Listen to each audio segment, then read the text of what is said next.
G'day there once again viewers, your mate Kamikaze78 here, coming to you guys with some more PlanetSide 2 content. Today guys, we're going to be going through some of the stuff that's been making an appearance on the PlanetSide public test server as of late. There's been a lot of interesting stuff emerging, including the Dooku Empire specific carbines, a new Empire specific fighter secondary weapon, the Nanite Systems mercenary faction, and most importantly to some, the new conglomerate Max Nerfs. Now obviously the content that we discuss in this video may be subject to change as everything is still in the test server, so consider this more or less an early look more than anything. I do plan on revisiting everything that we discuss in this video once again when the content hits the live servers in a more detailed manner. Not sure when that's going to happen, but we'll see soon enough, I am sure. Anyway, we've got a lot to cover, so let's get straight into it. Now, you guys know me. When it comes to shooters, I'm a bit of a weaponry fanatic. You could even call me the weapons geek of PlanetSide 2, considering my obsession with weapon reviews and such. So obviously, I am very keen to check out the new Dooku carbines that are on their way to the game. And boy oh boy, we have some very interesting ones to try out here. These new carbines take the form of the VEC Horizon for the VS, the MGR C1 Charger for the NC, and the MG-C1 Kindred for the TR. Now, out of all the weapons that I tried, the one I am most looking forward to is the Kindred. This TR carbine features a higher end damage profile in tune with the Cougar.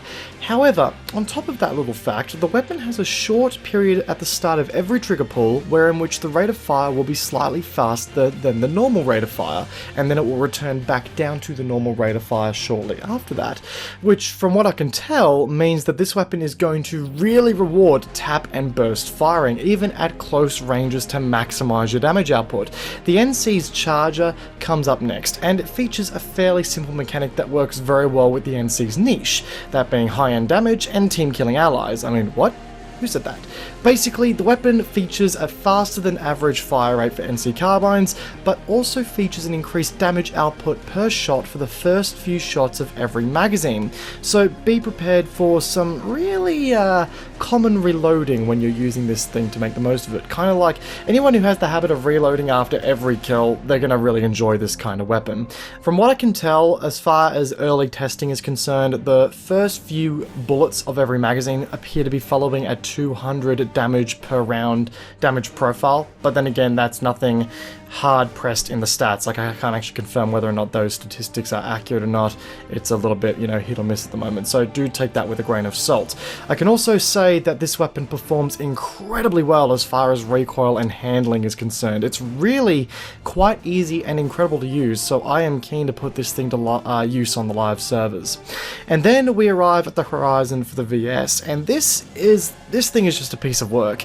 This is a weapon that fires 3 projectiles in a horizontal fan while the weapon is being hip-fired, and a vertical column when the weapon is being fired in an ADS fashion. Now, I will say that this weapon's fan spread, quote-unquote, is certainly not too limiting. That was my main concern when I was first picking up the weapon. I thought that the fan spread nature of the projectiles would really limit the weapon to being CQC only, but the weapon can spread its wings a little bit more out to medium range and still not be completely ineffective. Not to mention that the impact of all 3 of these rounds hitting a target can be incredibly disorientating.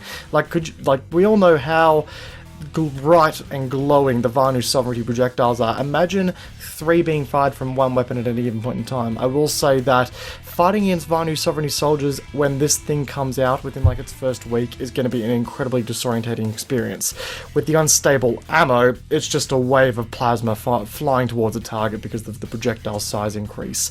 So with that said, the weapon does really need all 3 rounds to make contact to score damage that makes the weapon competitive, but it's certainly the weirdest weapon of the bunch, but not exactly the most useless. I think it's got its place.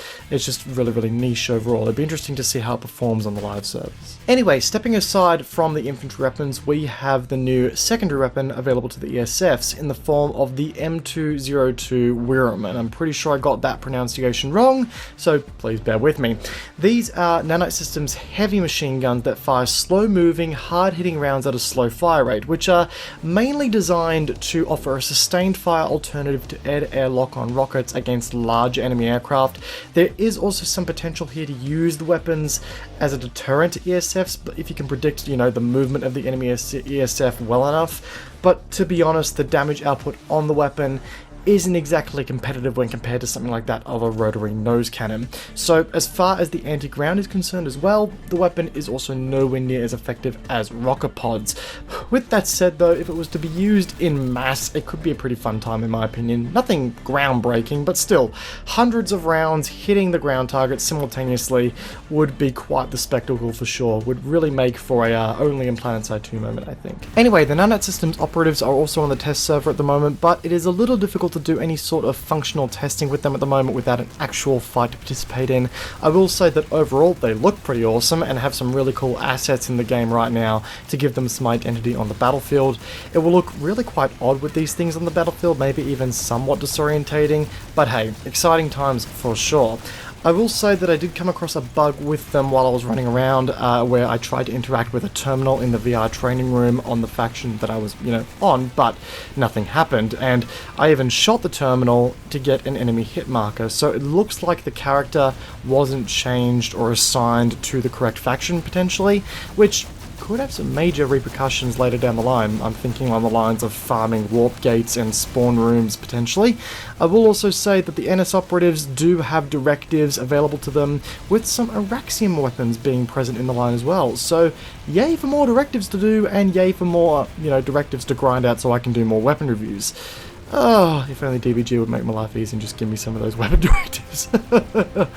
But now we arrive at the glorious topic that is the NC Max. Now, quite frankly, I could have done a whole video on this topic alone, but I wanted to wait until the live servers get any adjustments to ensure that when we do make that video, the corresponding, discussion is accurate, and it's using the most accurate stats possible so that people can use the video as a true reference point.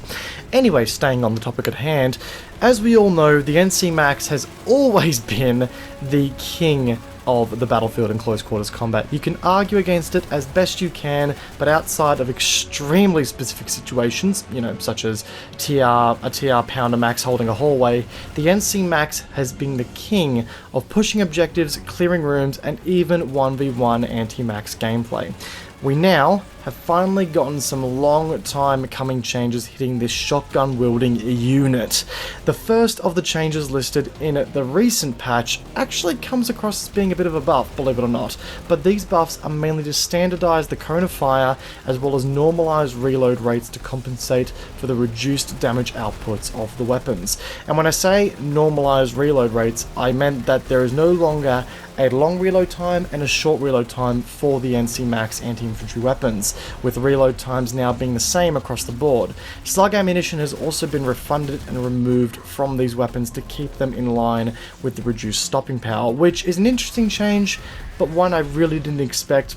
But when they did it, and then looking at the changes that they've actually made, it actually makes sense. Anyway, I really don't have enough time to go through every change on every weapon, but here's a quick overview of what is happening to each NC Max shotgun to give it a new identity that differs it a little bit from the wider arsenal. Firstly, the scatter cannon, which appears to remain as the go-to option for CQC 1v1 devastation, retaining the ability to quote-unquote one-click body shot standard infantry targets with no headshots. However, the weapon now comes with a slower fire rate and less pellets per shot, which leaves the margin for error between scoring that one-shot body shot and not much slimmer than before. The Madoc has always been one of the favourite weapons among NC Max goers. However, the weapon has maintained its medium range damage roll while sacrificing a little bit from its CQC versatility, featuring a pellet count per shot of only 3 now, while welcoming a more accurate pellet spread and increased range for damage. The lower end pellet count drastically reduces the stopping power of these Madocs in CQC, but at range they have some serious potential for reaching out and touching those distant targets. The Hacksaws still remain to have the fastest outright DPS of all the weapons of the bunch, but have gained some small improvements to cone of fire and spread to counteract the fairly major nerf of 50 damage per pellet and decrease in pellets per shot. This is now a weapon that you can just turn your brain off and enjoy the carnage, a simple yet effective option. The grinders have also been one of the more touched up weapons of the batch due to their on popularity.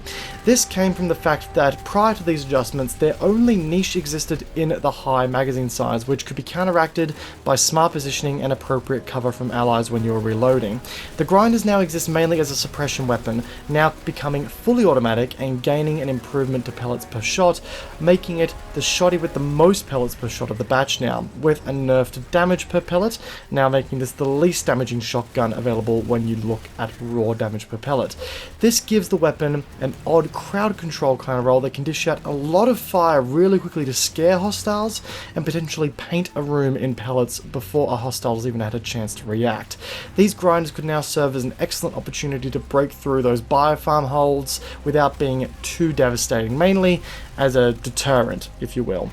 And that's a very quick look at the changes being made to the NC Maxes. As I said before, I want to go over this in a lot more detail and do some overarching reviews for each of the, NC Max anti-infantry weapons once they go to the live server. But with everything being subject to change, I don't want to make a video that people are going to use in the long term for future reference. This is something that I will redo in the future at the appropriate time. And personally, guys, for all those who are wondering, yes, an NC Max nerf had to happen. It's been a long time coming.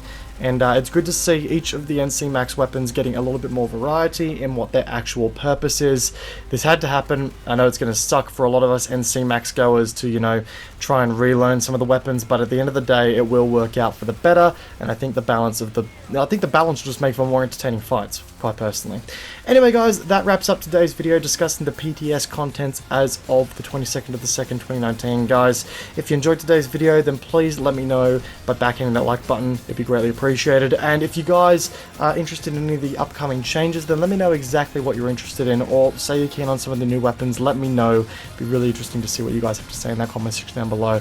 Once again, guys, hope you enjoyed today's video. Peace out, and I'll see you guys all in the next video. Take care, guys. Have a good one. Catch you next time.